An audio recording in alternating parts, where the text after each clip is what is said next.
was postponed for a year to allow us then agree on that method.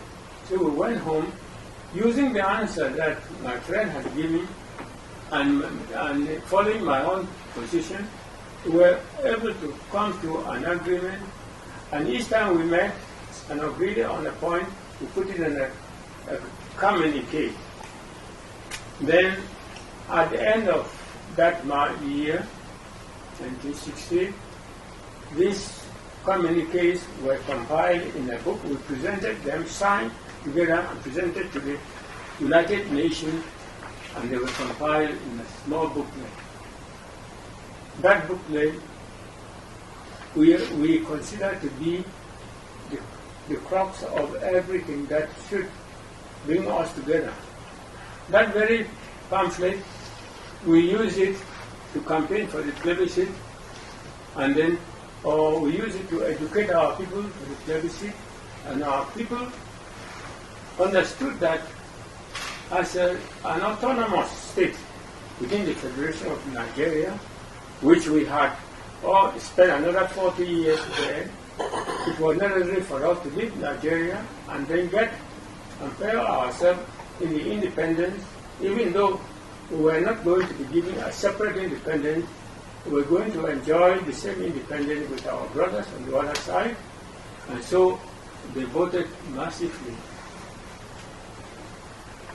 And in the proportion of 233,751 for the Republic of Cameroon, and only 97,741 for Nigeria. So that is democracy, because it was conducted by the United Nations. And at the end of the plebiscite, although the campaign was bitter and it was dictated that it was going to end in a bloodshed, it happened to be one of the most peaceful and orderly, respected, let's say, election we ever had.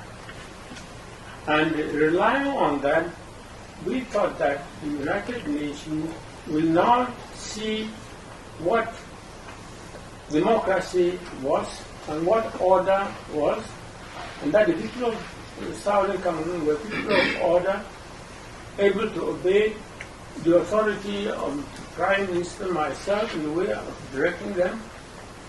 And so, when the plebiscite was completed, it was time now for the United Nations to meet and to pronounce judgment.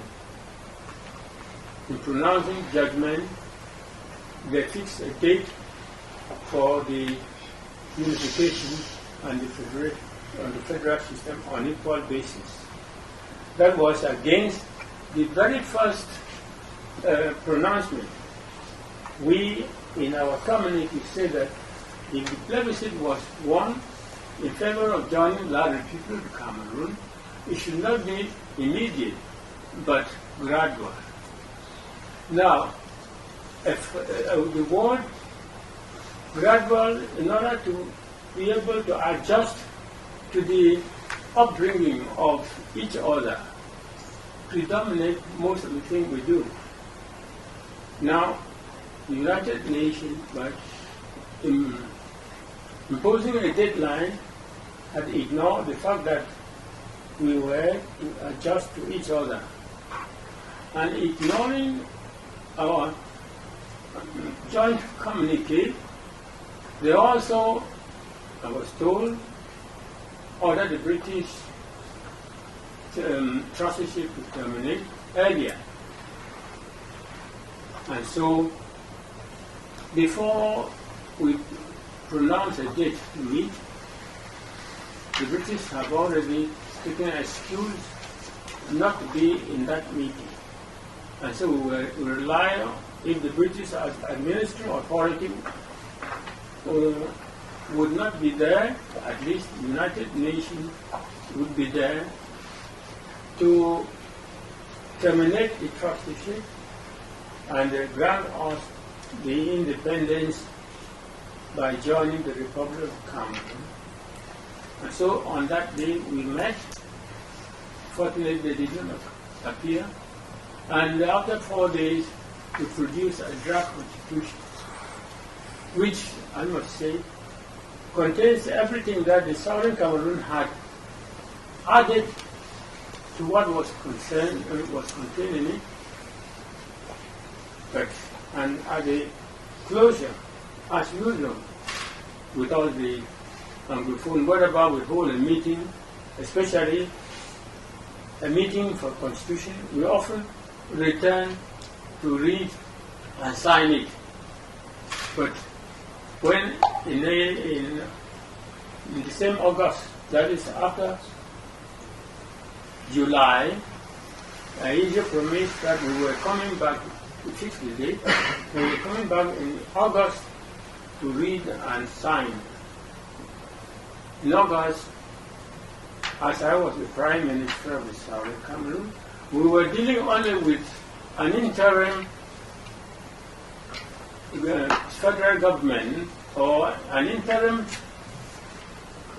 members of the House which we subscribed from the Southern Cameroon. I voted a few other men to sit there to listen, but there was no parliament so-called before the 1st of October. And if he uses that one to talk something about the Federation to be born on the 1st of October, and to the best of my knowledge, it did not appear to me that that was going to precede the legalization of the draft constitution. So the very August I had to go back to him and remind him about the resumed constitution, when he did not answer me. And in fact, I never knew that whatever debate was taking place in that place, since I wasn't a member of that committee, was going to affect the constitution.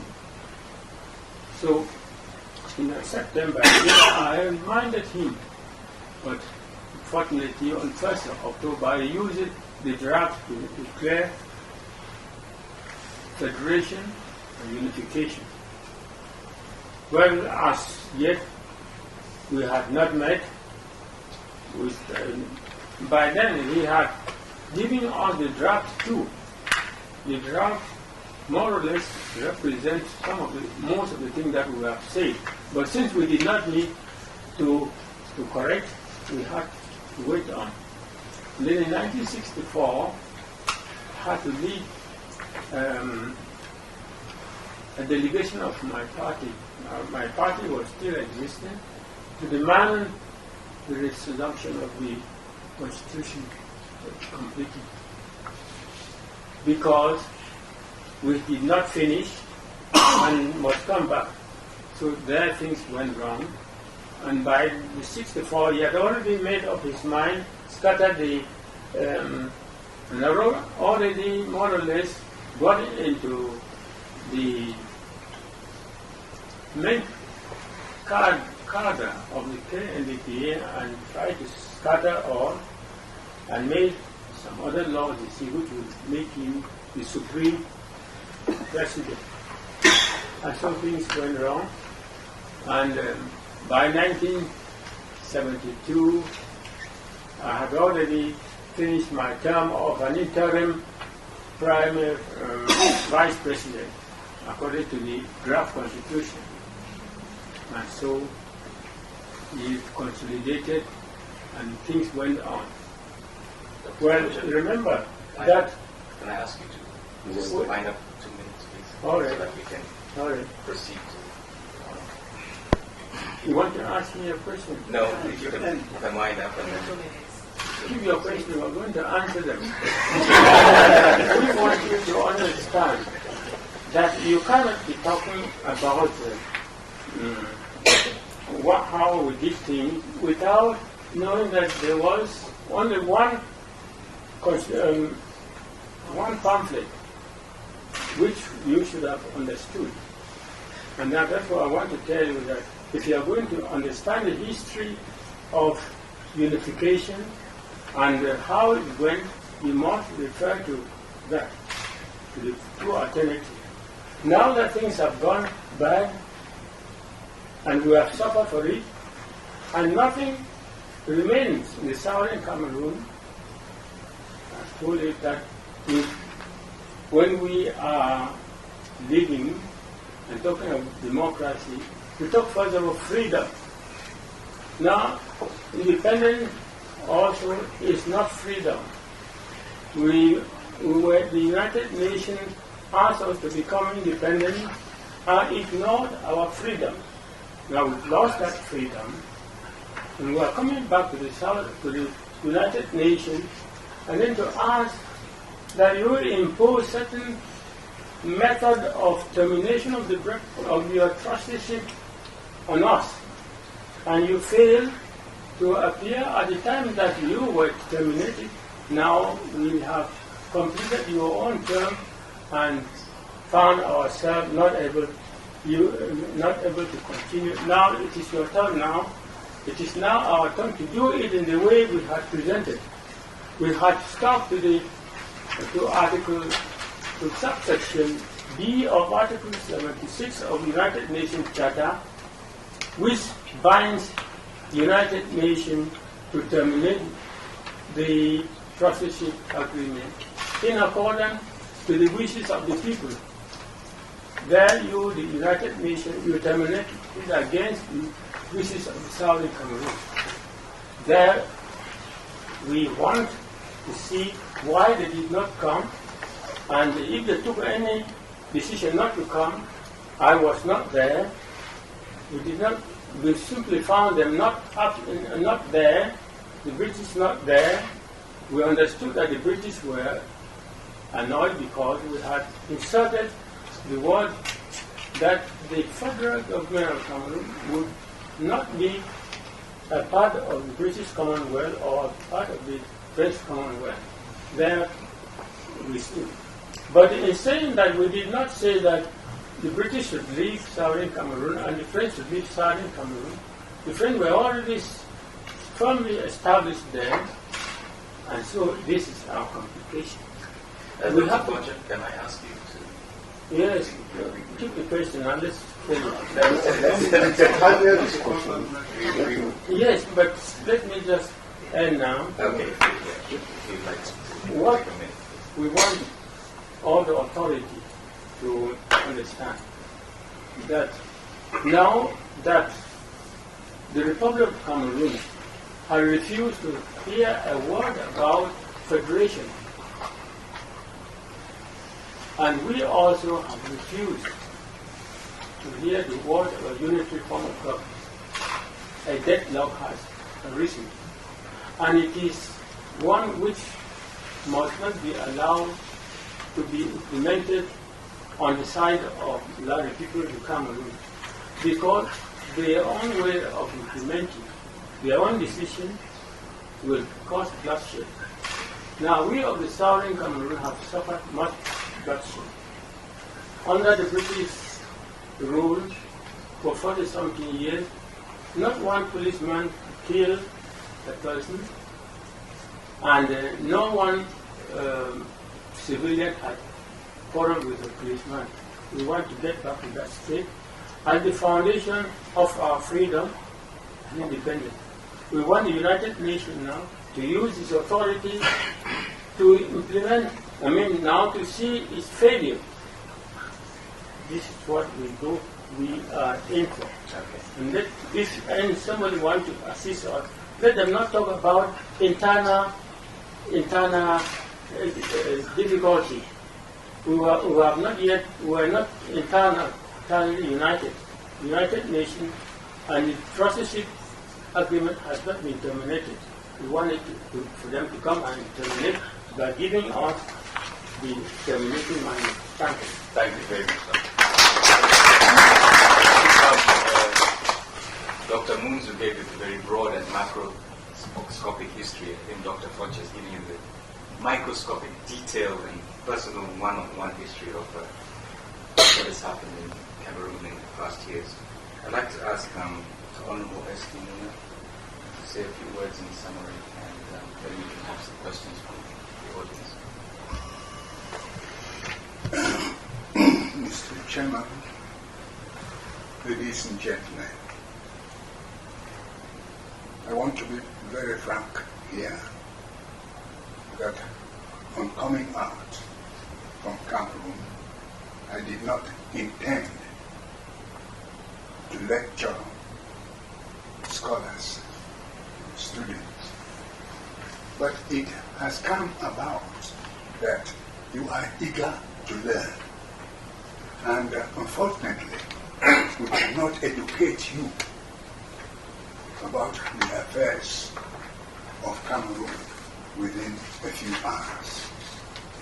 I presume those who have special interest about Cameroon have bought books, have written letters at home, have read newspapers and so on. And for the benefit of our friends who are here and are not Cameroonians, they perhaps they want to hear certain things. And as far as Dr. Foncha and myself are concerned, we come here after retiring from politics. Something definitely has gone wrong. And we believe it is not too late to amend, particularly if the amendment will bring good results. And I want to thank, I call him my son, because his colleague, his father, was my colleague from school, classmate, in a training center, for your information. I've been a teacher. Instead of going to talk about things, I want to pay